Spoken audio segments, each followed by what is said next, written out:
Hello, ladies and gentlemen, Nick here, and at time of recording, it is the 20th of May 2024, which means this is the last video I'm recording at the age of 24. But this video should be going out tomorrow on Tuesday, the 21st of May 2024, which is my birthday. So this will be the first video released when I'm 25. So it's kind of sharing those two honours in a way. So I guess the last reaction video was the last one to be released whilst I was 24. We'll see what the next one recorded. The first one I record when I'm 25 will end up being. So yeah, at the time of this video being released, it's my birthday. Unfortunately, this is not a edited video, so it will not have that time release. It is my 25th birthday.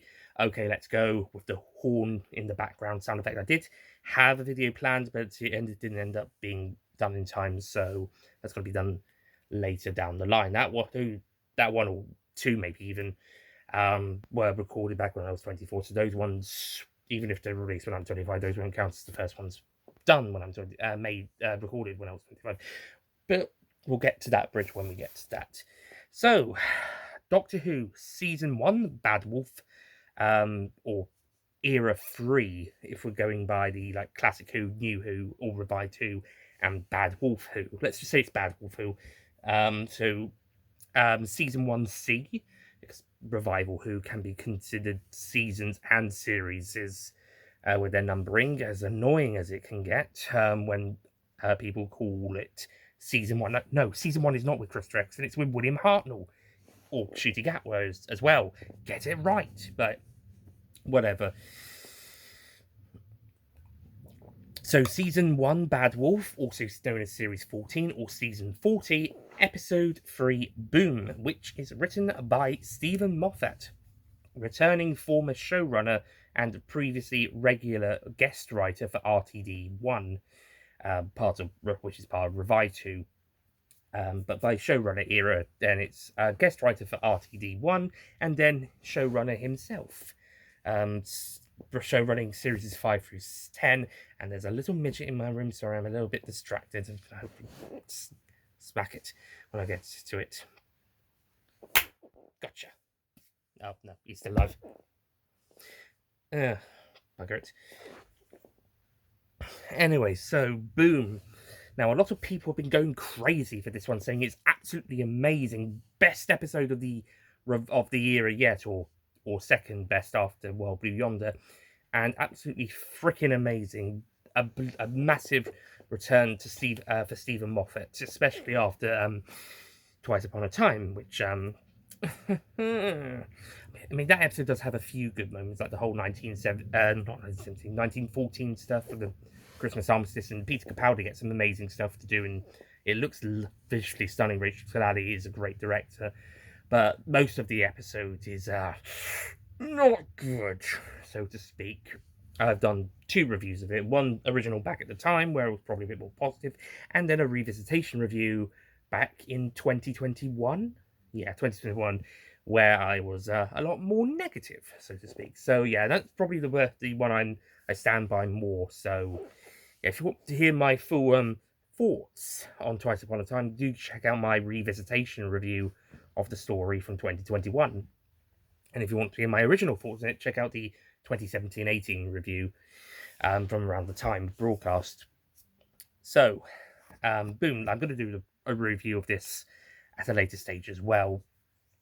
I'm going to be in the minority. I'm going to see in the minority of Who fans who aren't trolls, and say that this isn't quite as amazing, spectacular as everybody else who aren't trolls are saying, because I didn't quite feel like this was a spectacular episode. It's very good, very, very good, and the tension is really good there, and it's a really interesting situation, and it looks great.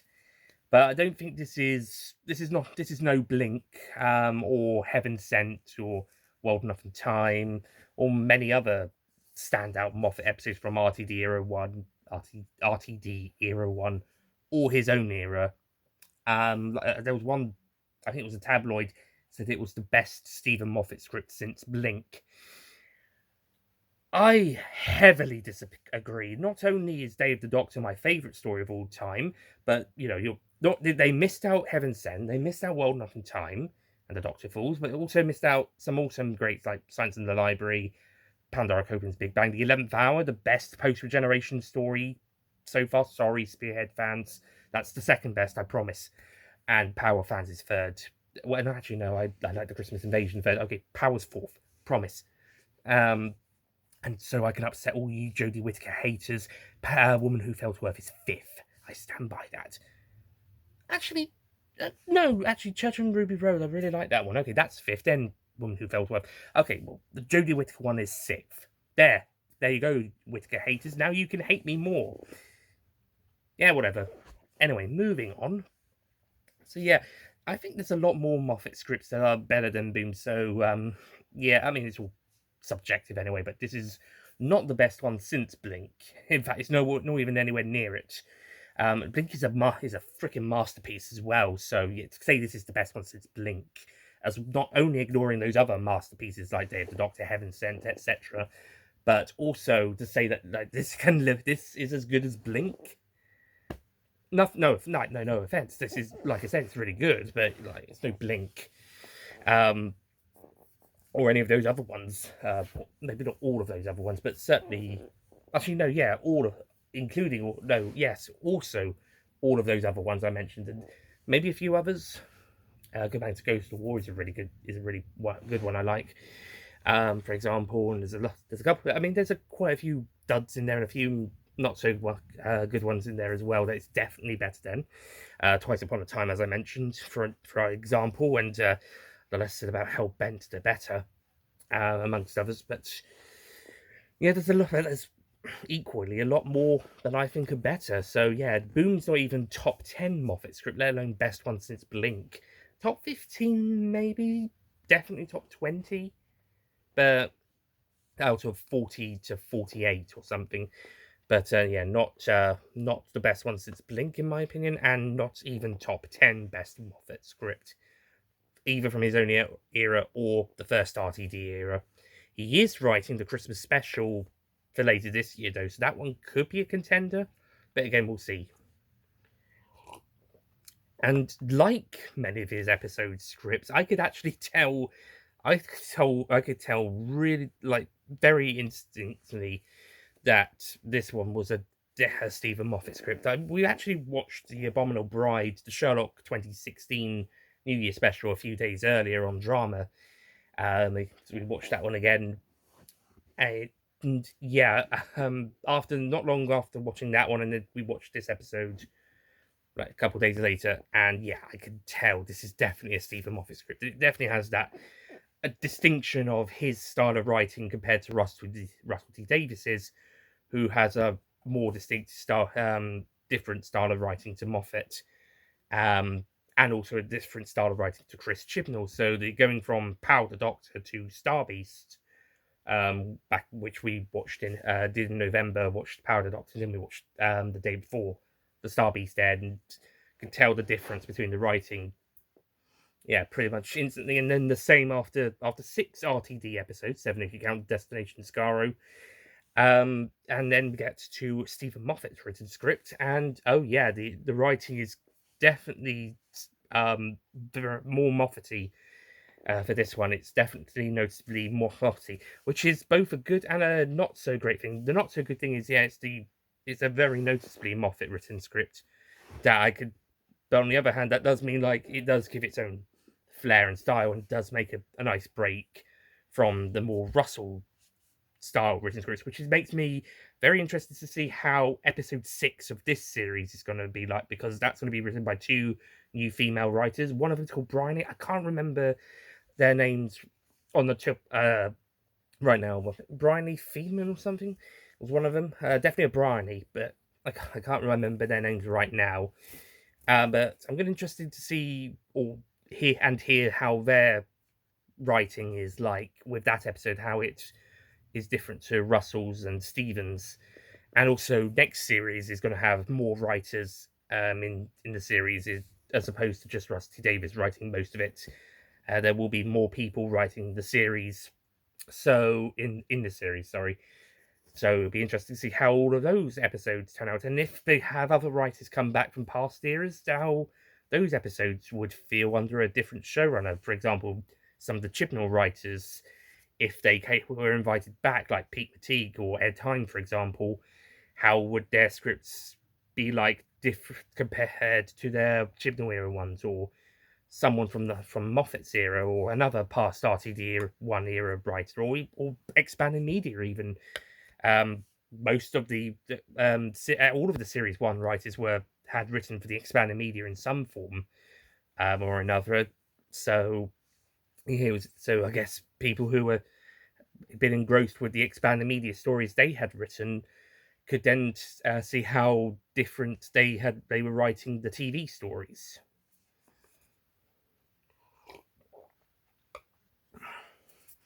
We'll see how that goes next series, as well as for episode 6 for this series.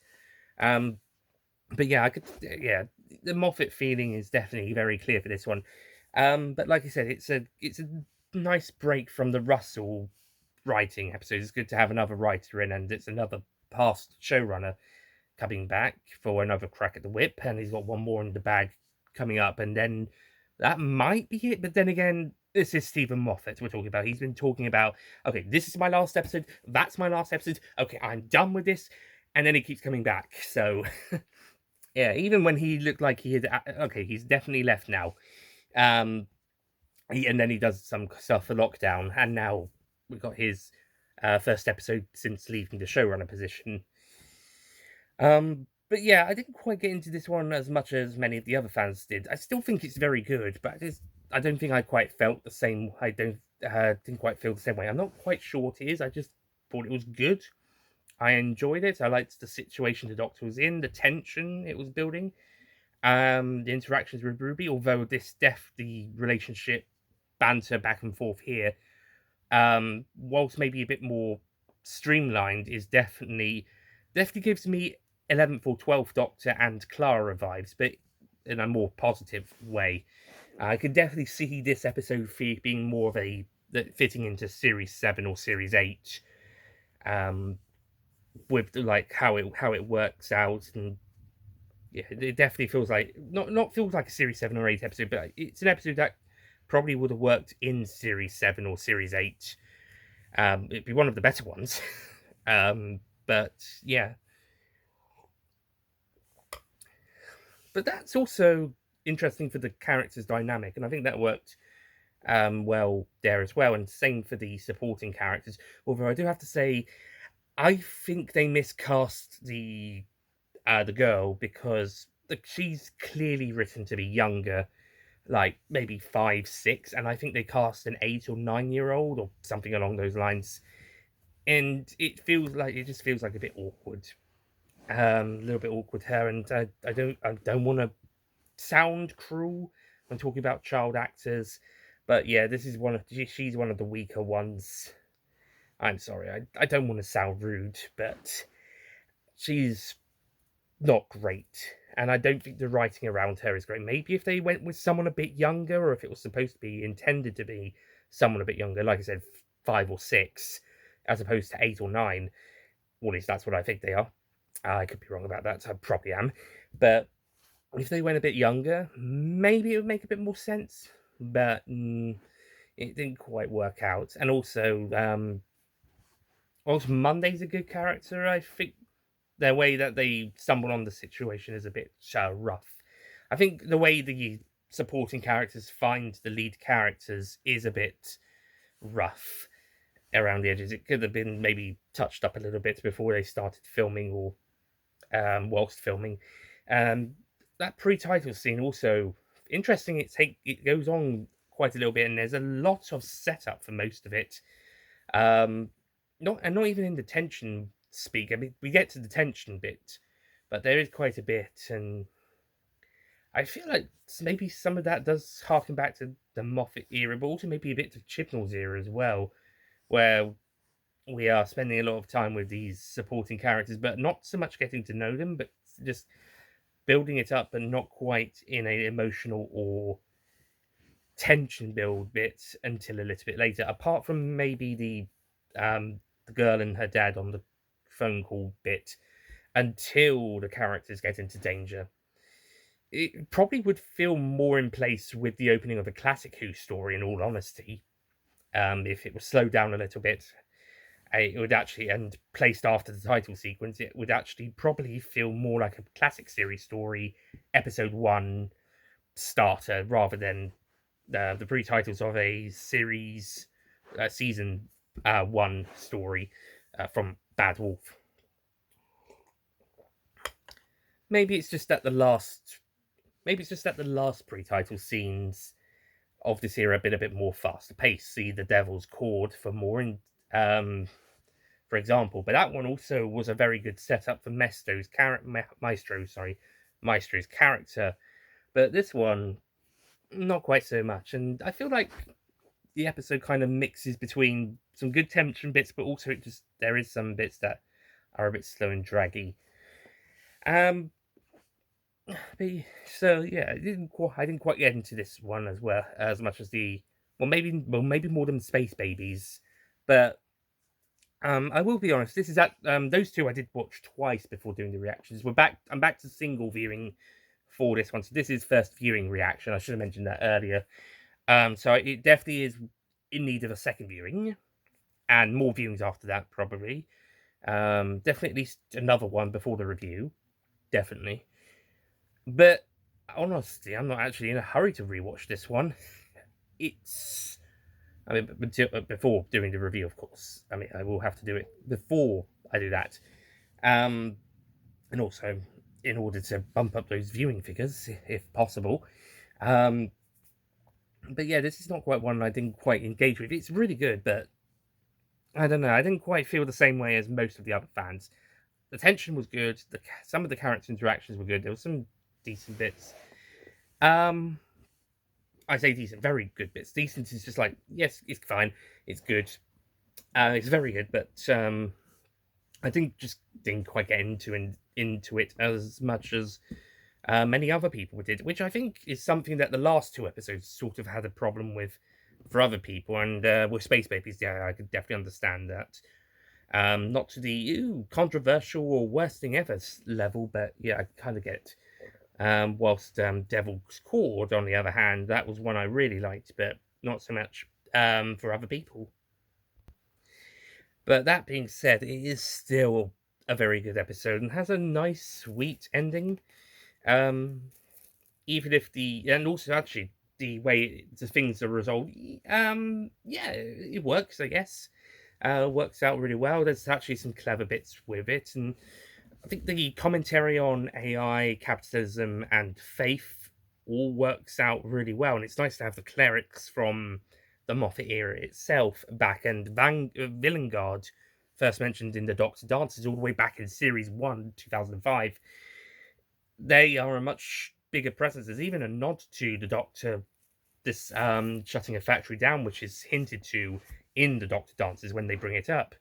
So that's interesting. Also, Susan Twist's character has her most prominent appearance. Well, Susan Twist, the actress, has her most prominent character appearance in this episode. But next episode could potentially be where she plays a much more important role in what's going on. But we'll see about that. But yeah, this is definitely. She's been going from having cameos in every episode since Wild Blue Yonder, except the giggle. So it'd be interesting to see how it all plays out. Very, very interesting though. But this is definitely the episode so far where she's had her biggest appearance, her most prominent character. Like I said, next episode she looks like to be an even more important character to that story, and perhaps going forward.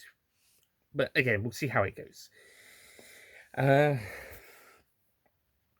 Overall, I thought Boom was a very good episode, but not as good as everybody is saying, in my personal opinion.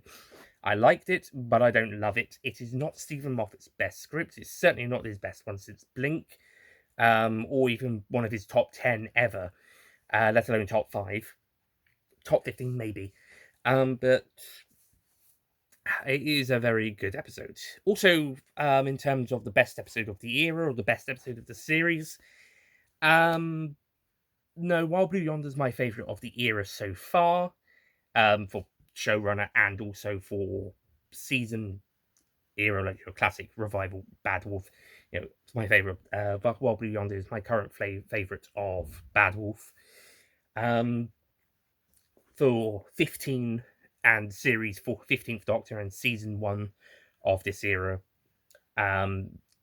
Counting the Christmas special, Still Treasure on Ruby Road.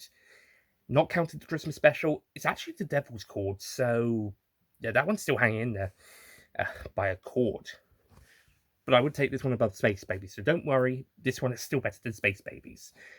But yeah, I might even take it above the Star Beast after a rewatch, but it depends on how I feel after the rewatch. Yeah. But I don't know if Stephen Moffat actually wrote my favourite episode of the revival, Day of the Doctor.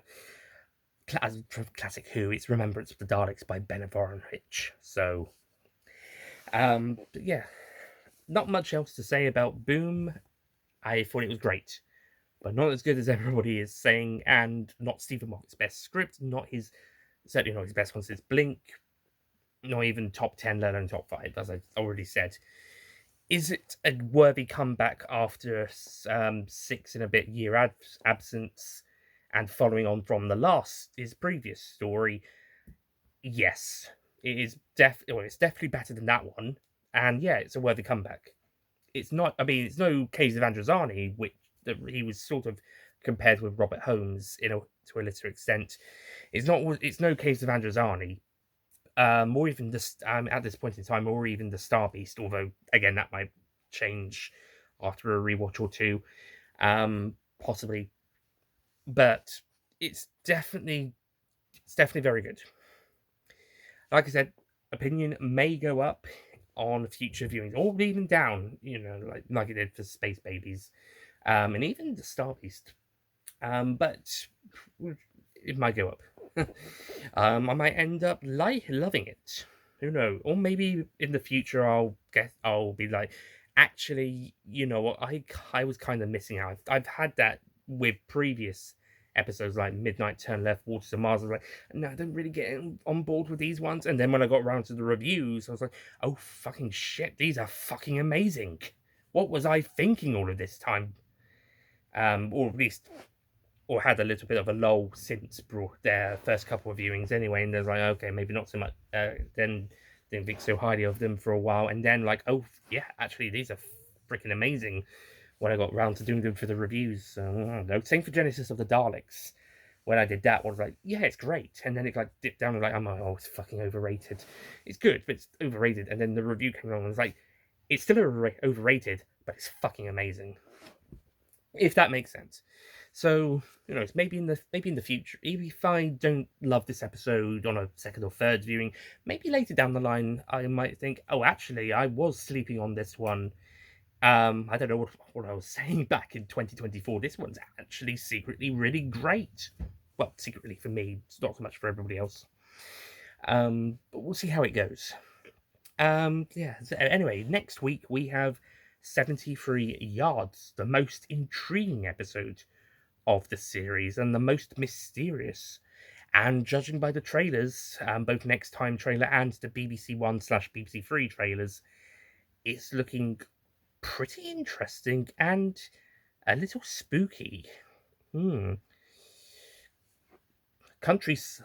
sort of a bit like the countryside episode of Torchwood, but hopefully without the cannibals and maybe a bit more of the folklore mysteries surrounding it. Maybe not so much maybe not quite a cult level thing like Canine and Company did, but maybe like a folklore stuff, like folklore fantasy stories coming true. Maybe there's a little bit of horror in there.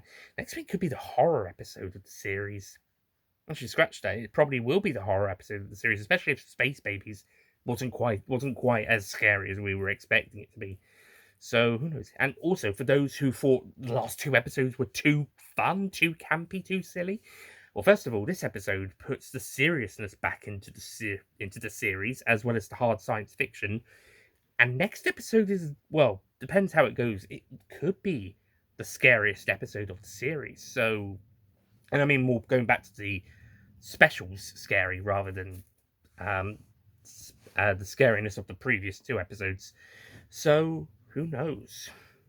Maybe we will see. Until then, thank you so much for watching. What did you think of Boom? Do you think it is an amazing story? Is it Stephen Moffat's best? Is it one of his best, or one of his bests? Or did you not quite get into it? Is it one of his worst, in your opinion? Are you even more in the minority than I probably am? Or do you not care? Comment down below. Keep it all civil. And thank you for watching. I'll see you guys next time for 73 yards. Take care. Have a great day.